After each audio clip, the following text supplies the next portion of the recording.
Hello and welcome to Filibusters in Fine Print, where AMGA's public policy team gives you the insider view on healthcare regulations and legislation. Thanks so much for joining us for the latest from Washington, D.C. Good morning and welcome to AMGA's Filibuster in Fine Print. It's our public policy podcast. Glad you're all here. As usual, I'm here with the expert crew from AMGA. I'm Chet Speed, your host. And crew, Lauren, we always start with you. We do. I love that. Because you were the most popular person, according to you. Oh earlier. my gosh, I am. According to a solo survey by me. Hello, everyone. That's Lauren Latney. Yes. Great introduction. I'm Jamie Miller, Senior Director of Government Relations here at AMGA. Alicia Sawyer, Government Relations Assistant. Hi, everybody. It's Daryl Drevna. I'm the Senior Director of Regulatory Affairs. All right, fantastic. I struggled for a opening question, but I figured it out. It was going to be who's more popular, Lauren or Jamie, but that gets sort of... He's my boss, y'all. Like, don't do that. so we're not... We won't get into that. Okay, here's the question. If on vacation, on a mountain or the beach? Mountain. Beach. Yeah. Well, at least it's from Florida. Yeah. Near a Publix, the beach. Yeah. I'm At the beach. I'm from the Georgia coast, but I would rather be in a mountain because I don't like heat. So it's cooler in a mountain. The sound of crickets, you know you're going to get hot. You're like, You're like, oh, It's you not wake a up good and you're day. like, it's not going to be a good day. Yeah. All right. So, and I had to say mountain. So, Alicia, you can leave the room. All right. Well, fantastic. That's it, because Sharon said we went on too long about our question last time. So we'll stop. We'll stop enjoying ourselves. Yeah. Get to it. Thank you, Sharon, for killing the vibe here. Okay, we got a pretty big topic today. We're going to talk about reconciliation and Republican, what I call them, struggles to get to yes on a host of issues. But anyway, open question. What is the current state of play on reconciliation and specifically Medicaid, which is, I think, our members' top issue right now? Evolving? Miss Popular? Evolving. I Mhm. think every day is a new surprise. It's a new adventure. I think, earlier in the week that we record this, there was some articles that came out about how President Trump has sort of backed away from some of his stances on Medicaid because the polling is not great. Mm-hmm. And so, President Trump from the beginning has said he did not want to cut benefits from beneficiaries, which is kind of impossible to do when you have to take so much money out of a system. But he's becoming way more vocal about that. And a lot of the ideas that are coming through, some are based on some recommendations from a group called the Paragon Institute. Mhm. And the CEO of it, this is a relatively new group. I mean, they've only been around for 4 years and have now become very influential on the Hill. They have a lot of former staffers on the Hill. And so Laura Loomer, I think she's a podcast host / MAGA influencer. Yes. And you like influencers. I don't like this one, but yeah. She is very close with President Trump, and she is someone who feels like she weeds out people who she believes is disloyal to him. And she thinks that Paragon Institute, some of the people who support some of these plans are disloyal to President Trump because they are not enacting what he thinks is the proper policy here, which is, I think now Republicans are going to scramble a little bit. I think they're kind of at a loss. There was supposed to be a markup in Energy and Commerce who holds the bulk of the cuts we're talking about that would hit Medicaid, and they've had to push it back a week. The Democrats I talked to were absolutely over the moon about this, mainly because they didn't want to be in a markup all day, but in the policies they are against. But I think you're seeing like, oh my gosh, we had this policy idea, now we have to scramble. Mm-hmm. And we're also hearing it from Republican governors, right? If you make some of the changes that are proposed, it could lead to governors having to raise taxes in their states. Mm-hmm. They don't love that. And which is always popular, whether you're an R or a D. Yes. Good point. Yeah, and I think things are flexible, as evolving, as Lauren mentioned. Like the markups are changing. We don't even know whether or not there'll be markups in the Senate, whether they'll be taking on what of the House if they pass anything. And there's just been a lot of back and forth between folks who are adamantly for Medicaid reform, and now they are learning the consequences of that Medicaid reform or there's people who want more cuts. So I would say Speaker Johnson, it's been hard for him to try to get this group together. And I think in the Senate, it may be a little different because they already have the 50 votes. So, there's a lot going on, and things keep changing every day. Yeah, so we have, and there's several factions within the House Republican caucus right now. Mm-hmm. You have the fiscal hawks that want a lot more cuts and now are demanding a deficit neutral bill. And then you have moderates who reside in Biden +1 districts. Is that right? And I guess there's a conflict between those two groups. Well, there's one Don Bacon from Nebraska, I think. Nebraska, yes. Who's already said he doesn't want to vote for anything that has more than $500 billion cuts. But there's some other moderates who are saying, and as we've learned, like with provider tax and some other things, these policies and this Medicaid reform, they could impact a lot of red states. And so there's some moderates out there who are worried. But I think it's going to be interesting to see what the fiscal hawks do, because we're talking about Medicaid, but this is a broader bill. We're talking about $3 trillion in tax cuts or tax extensions.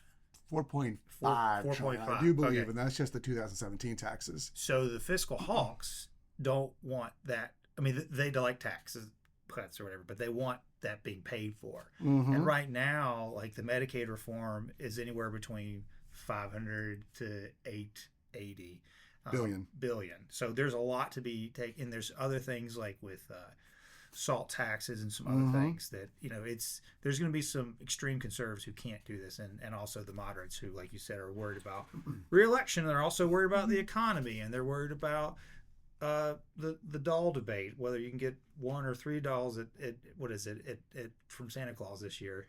So it's been interesting. The trade wars have definitely made the Republicans a little more hesitant to be blindly supportive of the president. Yeah, so moderates have two big issues to think about, don't they? They have one, the cuts to Medicaid, and a lot of their constituents are currently on that program.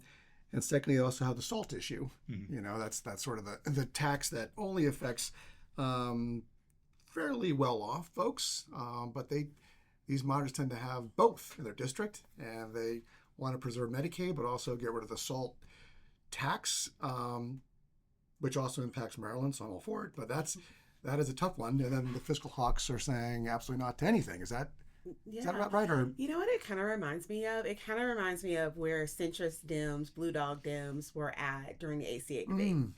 Which is they had Democrats in very red districts in red states, but they were able to sort of carve out, they were like in districts where similar to what the Republicans are, but the inverse of it. And they took some tough votes and they were eliminated. They were swept out. I think they lost 60 seats. 63. 63. I was around shellacking, as what former President Obama called it during the midterms. And so there's a lot of nervousness that, it really is the same sort of energy of like, how do we look at moderates, especially Republican moderates? Are they caucusing together more? Are there more numbers that are not on record of saying this? I think the debate will become a little bit stronger on their side once we start seeing actual policies rolled out. And so what are Democrats doing now? Are they just watching this drama unfold? Are they lobbying against it? What are they doing?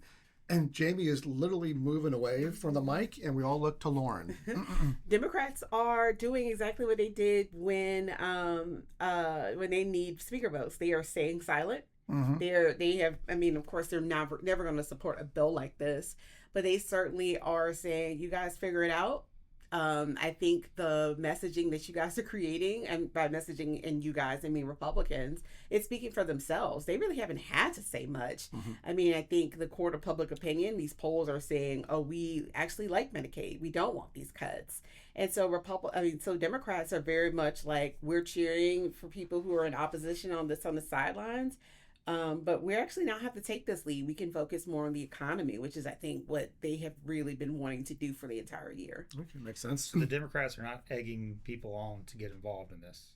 I mean, they are letting people know things. Okay. I mean, they certainly are encouraging. I mean, at the beginning of the year, they wanted to have, they really wanted to see what side people are when it came to Medicaid, and we're very pushing to be like, you need to speak out against these cuts and what the impact of them will be.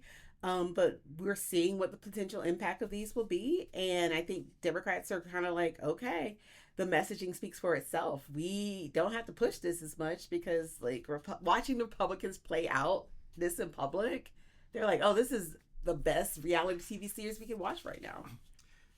Yeah. And speaking of which, so I guess Ron Wyden and Frank Pallone did release a CBO estimate on some of the policies that are being considered by the Republicans' reconciliation, whether it's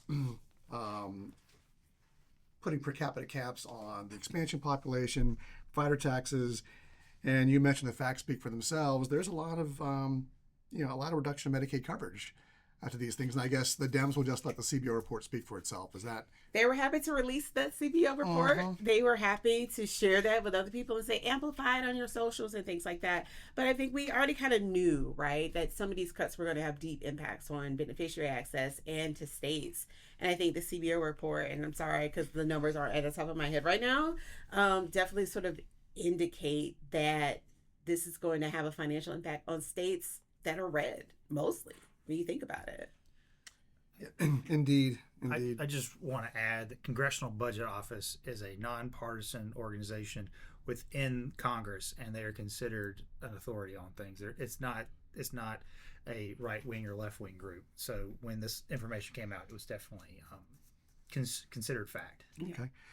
So speaking of facts and advocacy, what's AMJ doing right now? Well, we released those Medicaid cut impact survey last week, and thank you all for the AMJ members who've reached out to your members. And if you want to do that again, please reach out to Alicia Sawyer. Yeah, I've put together a grassroots letter that you can customize and change as you like, or just send as is with your name and everything, that you can send to your member of Congress, and you can contact me. My information, do I just say my email on the podcast? I don't know. Go for it. It's actually a personal one, so Just our clouds. That's fair enough. Just wanted to double check that that's a thing that people do. Yeah. You can reach out to me at Sawyer, SAWYER at amja.org, and I'll send it to you and your contact for your senators and any representatives you have that you're in their district. And I will add the survey results that Lauren and I, Alicia, Chad, everybody sent to the Hill last week had some, we basically were saying, like, these are the impacts. The providers are going to be laid off. And I think we talked about this on podcasts before, so we don't go into great detail, but we were letting the Hill staffers know. And I would say the reactions were people definitely read the report that we submitted, and there was discussion about various things. And so I would say it made an impact. Everybody likes Lauren, so that's good. this is the theme of the podcast today. I love it. Lauren is very popular. That'll be the title, Daryl. As you think about the title. Does this feel different to you? Like, we've talked about cuts in healthcare before, but to me, this feels different. Like the reaction we're getting from the members and the reaction you're hearing from folks on the Hill. We take them this information that came from the surveys. It just has a different. I don't know, because I heard, like, talk to a member. He's like, this is an existential crisis for us. Like, they are deeply concerned about these cuts. It feels to me they were certainly concerned about the conversion factor and other cuts, but this one just feels like it's rashed. Like, this one went to 11, if I can. Mm-hmm. Oh yeah, good, great movie. Yeah, I think part of it is there are a lot of states, particularly in the South, that have very heavy Medicaid populations. And so if you're going into your hospitals, you're going to your provider offices that accept Medicaid, then we're already looking at a low reimbursement rate. And now if you have an even lower one, that means that, you're going to probably see providers kind of reconsider what their Medicaid panel look like. And you're going to see an increase in our survey results have said this. I know we mentioned this in the past, of people who are going to be accessing their healthcare through the emergency room, which means prices are going to be higher. And it also means that people aren't going to be able to have sort of a standard of care flow from outside the hospital back into a doctor's office, which is something that our members are very good at. And also, it's going to increase wait times. It's going to dramatically increase wait times.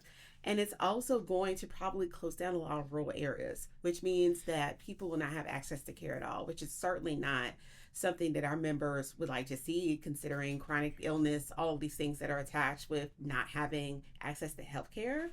And then also what it looks like in an economic impact. Our hospitals are sometimes the biggest economic engines in their town or their region. If they are looking at massive reductions in payment, what does that look like in terms of how can they keep their doors open? So I agree with you, Daryl. This is different.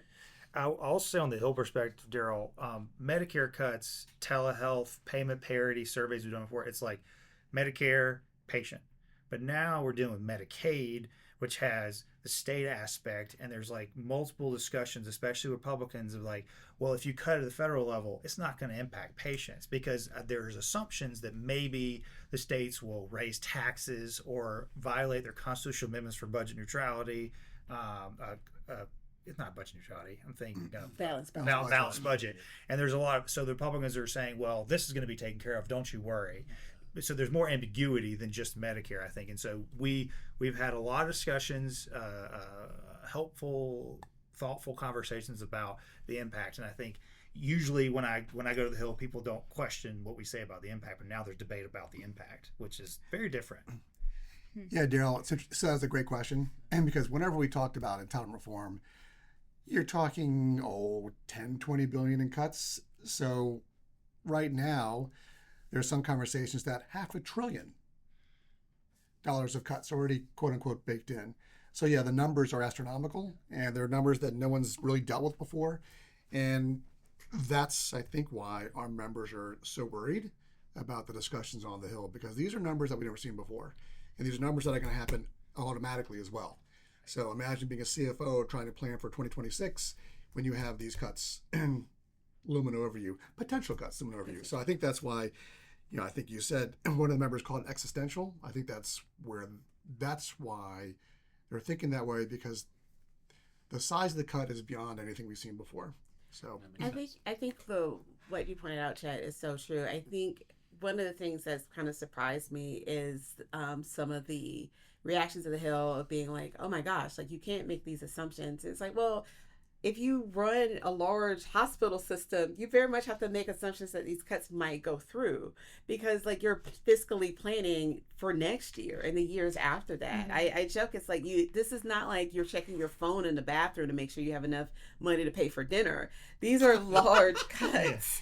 Our CFO wants a raise, apparently. I once was in my 20s. And so, I mean, I think it's not just you can dip into reserves or things like that. There's assumptions being made about how much access to capital that providers actually and hospitals actually have. And when you're thinking about 5 years out and you're thinking about massive cuts, I mean, like that's hard to kind of justify. Yep. All right, Mike I has given us the, we're almost at our end look. So any final comments from the panel? I would just add with the CBO letter that came out that we all talked about. It actually solidifies some of our claims. It's talking about reducing in Medicaid coverage, increase in uninsured people by certain policies. But what it doesn't talk about is underinsured as well, because as Lauren mentioned, people are going to go to the ER. Why? Because their coverage they may have, because when they kicked off the Medicaid rolls, is not good enough for them to get preventative care, or because they make X amount of money and they can't afford the deductible. So there's going to be a huge impact, and I think the CBO analysis is very helpful. Great. Alicia. Reach out to me. Find me on the AMGA website. I just said my email. You sure did. I don't have MySpace a thing? No, it's not a thing, Jamie. MySpace? We don't have time for that. We don't have time for that rabbit hole. No. Reach out to me. Join the Grassroots Network. I've got a letter ready for you. Send the results to the Hill. And we have a website too. Yeah. At AMGA.org, and there's a Medicaid section. Yeah, we have a Medicaid cut section. Outstanding. Not on MySpace. Daryl. No, I think what Jamie mentioned earlier, I think Lauren too, about how the states are going to get involved in the policies that they are talking about, changing the FMAP, provider taxes, that sort of thing, capping. You've seen this jump out of the trade press, and all of a sudden you're seeing articles in the Wall Street Journal and New York Times on FMAP and provider taxes. So it's which is, you don't see that sort of coverage. Now it's gone national. So I think I don't think they've realized exactly what they're taking on when they're talking about cuts of this magnitude. All right. Thank you all very much. Y'all ate, left no crumbs. Have a good day from AMGA. Thanks for joining us for Filibusters in Fine Print. This podcast was brought to you by AMGA. For more information about AMGA's advocacy efforts, visit amga.org/advocacy.